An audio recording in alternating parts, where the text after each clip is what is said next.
They say, if you visit the dark web, you could end up on a watch list. Some people believe just opening it is enough to get you arrested. No clicking, no buying, just visiting. But how much of that is actually true? The internet isn't just what you see on search engines. Beneath the surface, there's an entire hidden layer. Private databases, encrypted networks, and buried even deeper, the dark web, a place surrounded by mystery and fear. To access it, you need a special browser, like the Tor browser. It routes your connection through multiple layers, making tracking far more difficult.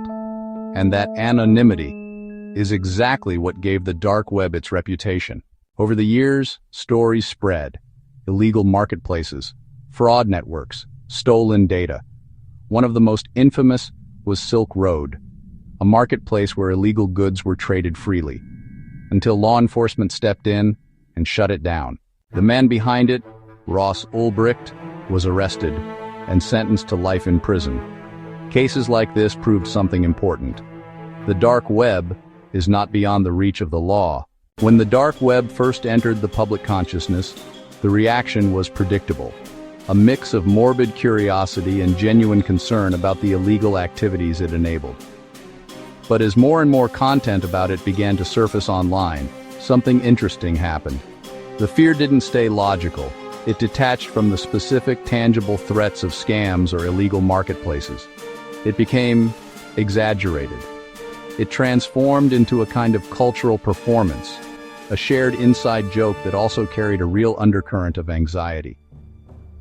The dark web evolved from a place you avoid into a meme you participate in.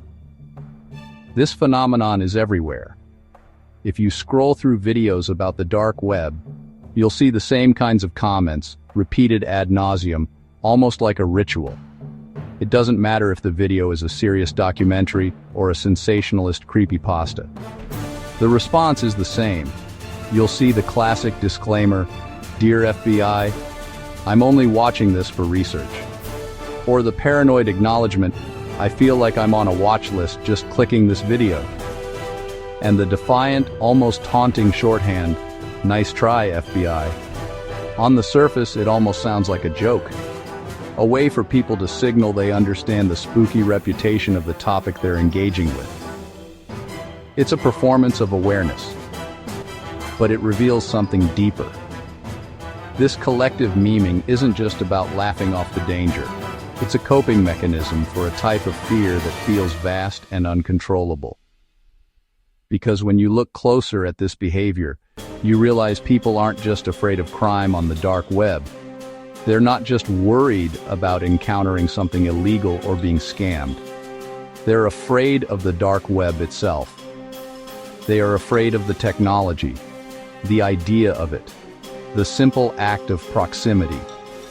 The fear is that the abyss might not just gaze back, but that merely looking at it is a transgressive act. One that gets you flagged, monitored, and categorized, whether you've done anything wrong or not. Somewhere along the way, the idea spread that simply visiting the dark web was enough to get you in trouble, that opening it would instantly alert authorities. That curiosity alone was dangerous. So what actually happens if someone just visits the dark web? No illegal activity, no transactions, just browsing. The truth is, tools like the Tor browser are used every day by journalists, activists, researchers, and even ordinary people who simply want privacy. It's a common misconception that the dark web is solely a haven for illicit activities. But the reality is far more nuanced. And not everything on the dark web is illegal. In fact, a significant portion of it is dedicated to principles that many of us value in our daily digital lives. There are legitimate websites designed for privacy and free access. These services exist specifically to protect users from surveillance and censorship, offering a vital alternative for communication and information access in restrictive environments. For example, Facebook has an official Onion site, allowing users to connect securely.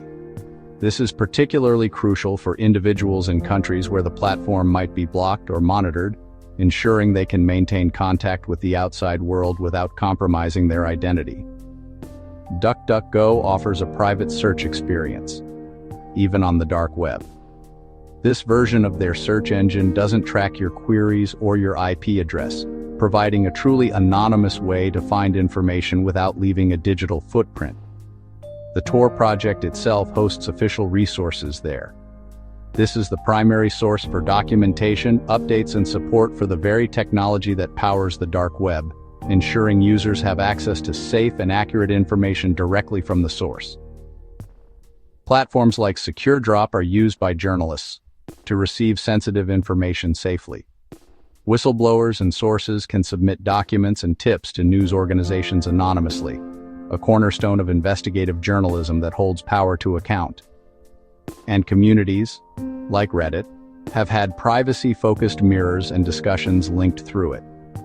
These forums provide spaces for open conversation on sensitive topics, free from the commercial tracking and data collection prevalent on the surface web. These aren't criminal networks. They are tools and communities built on a fundamental principle. They exist because privacy still matters. In an age of pervasive surveillance, the dark web provides an essential, if often misunderstood, sanctuary for this basic human right.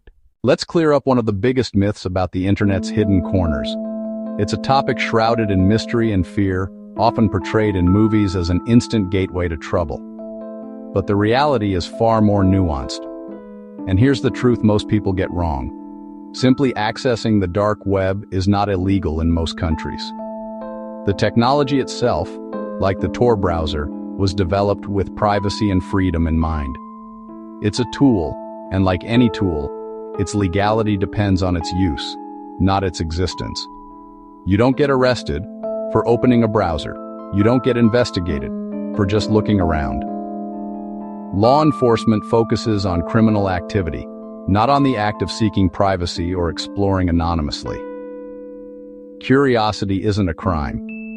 What matters is what you do once you're there. This is the critical distinction. The dark web hosts both legitimate and illicit activities.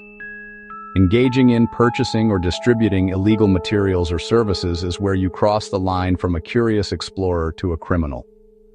The law judges your actions, not the tools you use to perform them. Because the moment someone crosses the line, buying illegal goods, running scams, accessing prohibited content, that's when everything changes. That's when people get tracked, investigated, and arrested. Not for being there, but for what they chose to do. The dark web isn't what most people think it is. It's not a trap waiting to catch you, but it's not harmless either. It's a tool, and like any tool, it reflects the intentions of the people using it. If you want to explore more stories about the hidden side of the internet, the myths, the fear, and the truth behind it all, subscribe to Ghosts in the Machine. Because sometimes, the scariest things online aren't what people believe. They're what they misunderstand.